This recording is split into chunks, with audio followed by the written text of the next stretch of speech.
Terungkap pelaku dalam video viral penipuan barcode kris masjid ditangkap polisi. Infak umat masuk ke rekening pribadi pelaku.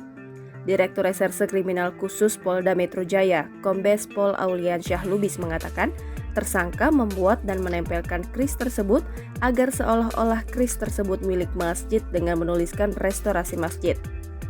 Adapun cara tersangka memproduksi stiker barcode kris itu dijelaskan Auliansyah, Imam Mahlil membuatnya dengan menggunakan aplikasi UTAP dan pulsa bayar lalu dicetak dalam bentuk barcode kris. Pada saat menempelkan stiker barcode kris itu, tersangka melakukannya secara diam-diam tanpa sepengetahuan pengurus masjid tersebut. Auliansyah menuturkan, adapun aliran dana hasil penipuan berkedok scan kris itu langsung masuk ke dua rekening pribadi milik Imam Mahlil. Kendati demikian, Auliansyah belum membeberkan berapa total uang yang didapatkan tersangka sepanjang melakukan modus penipuan tersebut. Polda Metro Jaya akhirnya menetapkan Muhammad Iman Mahlil Lubis sebagai tersangka atas kasus penipuan berkedok penukaran kode kris di sejumlah masjid di wilayah DKI Jakarta. Direktur Reserse Kriminal Khusus Polda Metro Jaya, Kombes Pol Auliansyah Lubis mengatakan bahwa penangkapan Iman itu usai pihaknya melakukan pengembangan atas laporan pihak masjid yang menjadi salah satu korban penipuan tersangka. Akibat perbuatannya, tersangka kemudian dijerat dengan pasal berlapis terkait penipuan dan informasi transaksi elektronik.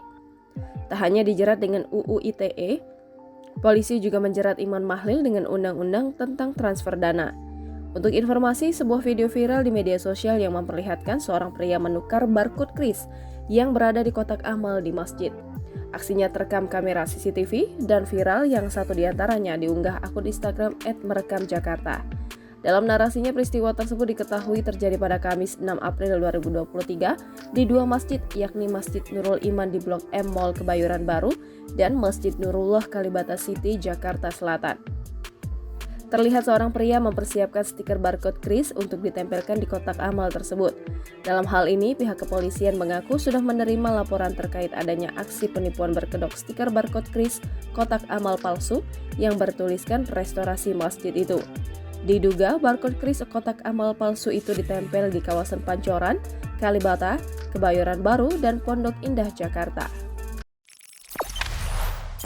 Jangan lupa subscribe, share, komen, dan like ya.